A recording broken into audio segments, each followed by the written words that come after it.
Hello everyone, welcome है आपका हमारे यूट्यूब चैनल में the legal playbook. Order 18 hearing of suit and examination of witness हमने start किया था। रूल 8 तक हमने देखा था। आज हम रूल 9 पढ़ेंगे। रूल 9, व्हेन एविडेंसेस में बी टेकन इन इंग्लिश, कब इंग्लिश में एविडेंसेस लेंगे?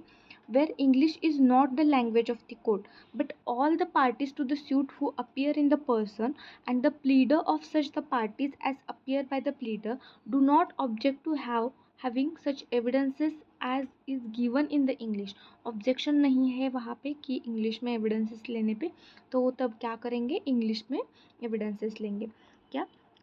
being taken down into the English, the judges may so take it down, cause to it taken down, cause भी लिख लेंगे वहाँ पे, राइट डाउन कर लेंगे और इंग्लिश में एविडेंसेस ले लेंगे।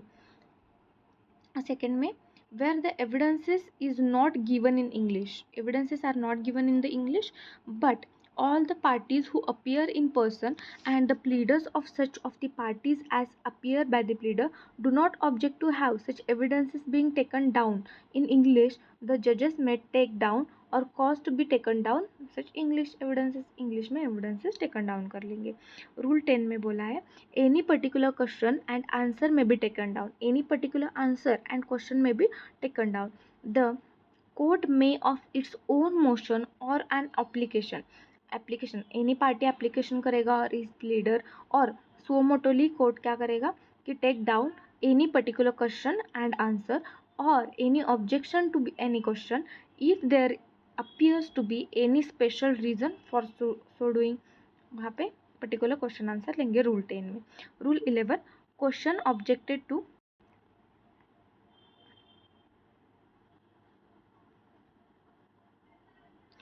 Rule 11, question objected to and allowed by the court, questions objected to and allowed by the court, where any question put to a witnesses, कोई क्वेश्चन विटनेसेस को पूछा है is objected to by any party और pleader, किसी party ने और pleader ने क्या किया है, विटनेस को जो क्वेश्चन पूछा है उसके ऊपर ऑब्जेक्शन लगाया है, and the court allows the same to be put, the जजेस shall be take down the question, जजेस क्या करेंगे? Take down the question, the answer the objection and name of the person making it, जो person ने objection किया है उसका name record कर लेंगे together with the decision of their. ये रूल 11 में बोला है। रूल 12 में क्या है? Remark on de Minaur of the witnesses, जो डिमिनर रहता है विटनेस का, बिहेवियर रहता है जब क्वेश्चन आंसर हो रहा है और एग्जामिनेशन हो रहा है, तब डिमिनर जो विटनेस का रहता है, झूठ बोल रहा है, झूठ बोल रहा होगा तो वो क्या झूठ बोल रहा होगा तो वो क्या ऐसे घबराया होगा, आंसर सही से नहीं दे पा रहा होगा, भूल रहा होगा, वो ऐसे डिमिनर देख लेंगे। बिहेवियर जो है वो रिमार्क करेंगे। द कोर्ट में record such remarks as it thinks material respecting the demeanor of any witness while under examination. Okay, rule 12 में बोला है। रूल 13 में बोला है memorandum of evidences in unappealable cases, memorandum 2 rule में हुआ है याद रखने के लिए। रूल 8 में मेमोरेंडम हुआ है memorandum when evidence is not taken down by the judgment, और एविडेंसेस नहीं लिया तब मेमोरेंडम बनाएंगे। और रूल 13 में भी मेमोरेंडम है, memorandum of evidences in unappealable cases, जहाँ पे अनअपीलेबल केसेस है वहाँ पे भी मेमोरेंडम बनाएंगे।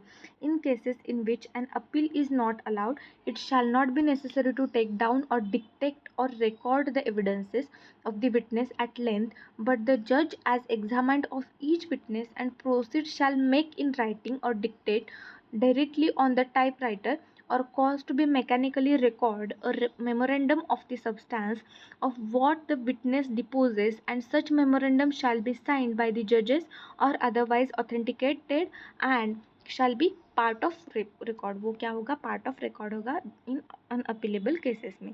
उसके बाद in non appealable cases the जज शैल मेक और dictate directly on a typewriter, non appealable cases में क्या डायरेक्टली क्या करेंगे? जज डिक्टेट करेंगे और टाइपराइटर को बताएंगे, और कॉज टू बी मैकेनिकली वो रिकॉर्ड का एक पार्ट बनेगा।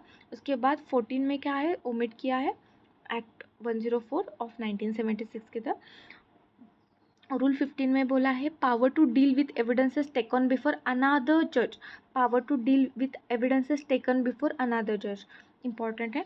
वेयर अ जज इज प्रिवेंटेड बाय डेथ, जज is prevented by death, transfer हुआ है, डेथ हुआ है, other cause from concluding the trial of A suit, his successor may deal with any evidences or memorandum taken down or made under the foregoing rules, such if the such evidences or memorandum had been taken down or made by him or under his direction under the said rules, and may proceed with suit from the stage at which his predecessor left it। क्या बोला है, death हुआ है, transfer हुआ है, other cases में कुछ भी हुआ है, उस केसेस में जो सक्सेसर है क्या करेगा, एविडेंसेस ऐसे भी ले सकते हैं, कंटिन्यू जहाँ है वहाँ से कंटिन्यू भी कर सकते हैं और फिर से भी एविडेंसेस ले सकते हैं। द प्रोविजन ऑफ सब rule 1 shell so far as applicable be deemed to apply to evidences taken or suit transferred under section 24 transfer of suit।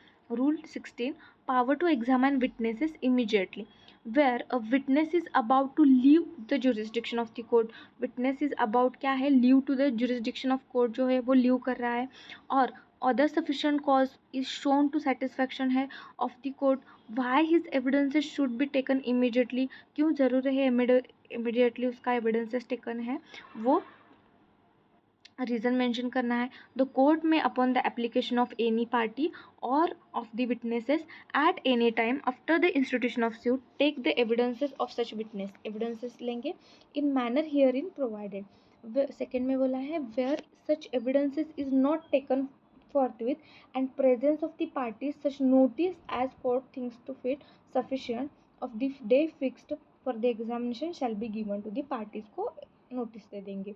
उसके बाद third the evidences so taken shall be read over to the witnesses, जो evidences लिए हैं वो witness को read करके दिखाएंगे, and if he admits it is to be correct, correct है ऐसे एडमिट कर लिया, shall be signed by him, sign कर लेंगे, एंड जजेस shall if necessary correct the same, गलती हुई होगी तो करेक्ट कर लेंगे, and shall sign it, and it may then be read at any hearing of the suit, वो क्या करें any hearing of the seat में रीड कर सकते हैं।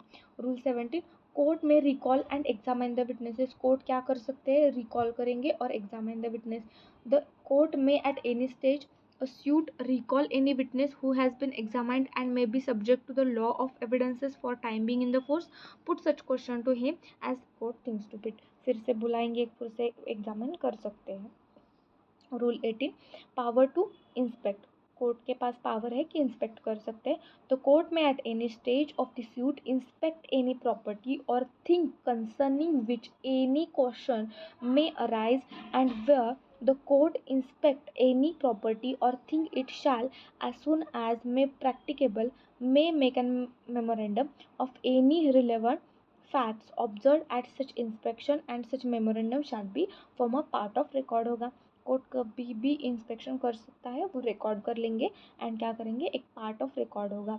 Rule 19 power to get statement record on commission, power to get statement record on commission notwithstanding anything content in this rule, the court में सब भूल जाओ, जो इस प्रोविजन में बोला है वो सब भूल जाओ, ओके ऐसा बोला है notwithstanding anything content in this rule the court may instead of examination the witness in open court direct their statement to be recorded on commission under rule 4A of the order 26 में बोला है। Rule 19 last rule था। I hope आपको समझ आया होगा। Thank you.